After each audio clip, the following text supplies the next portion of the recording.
ரீசென்ட்டா சைதாப்பேட்டை லொக்கேட் ஆகியிருந்த கெஃபேக்கு தான் போயிருந்தேன். சென்னையில மொத்தமா இவங்களுக்கு 5 பிரான்ச் 5 இடத்துல வந்து இருக்கு. ஸோ நான் சைதாப்பேட்டை பிரான்ச்ல வந்து போய் ட்ரை பண்ணியிருந்தேன். சீட்டிங் கெப்பாசிட்டிலாம் நல்லா இருந்துச்சு. இந்த கடைக்குள்ளார நீங்க என்ட்ரி ஆகுறதுனாலே ஒரு பெர்சனுக்கு 200 டூ 150 அந்த மாரி ரேஞ்சில உள்ள போனீங்கன்னா தான் ஓரளவுக்கு நல்லதெல்லாம் ஆர்டர் பண்ணி சாப்பிடலாம். காம்போ ஆஃபர் மாரிலாம் எதுவுமே பெருசா இல்ல. இண்டிவிஜுவலா நீங்க வாங்கிட்டு கஸ்டமைஸ் பண்ணி நீங்க சாப்பிட்டுக்கலாம் அப்படின்ற மாரி தான் இருந்துச்சு.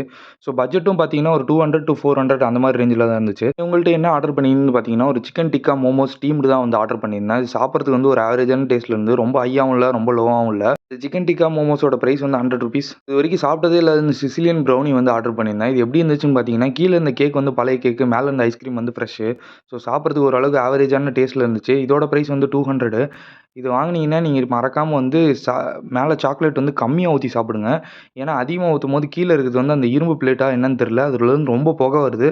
நான் ஏசி கஃபே இருந்ததால ரொம்ப புகை அதிகமாகி எல்லா பேரும் நம்மள அட்டென்ஷனா பார்க்க வந்து ஆரம்பிச்சுட்டாங்க. ஸோ மக்களே இதோட பிரைஸ் பார்த்தீங்கன்னா 200. நீங்க கம்மியான பிரைஸ்ல எங்கேயாச்சும் சென்னையில சாப்பிட்டீங்கன்னா கீழ வந்து கமெண்ட் பண்ணுங்க. இந்த கடை கரெக்ட்டா சைதாப்பேட்டை மெட்ரோ ஸ்டேஷன் ஆப்போசிட்ல இருக்கு. வீடியோ புடிச்சிருந்தா லைக் பண்ணுங்க, ஷேர் பண்ணுங்க.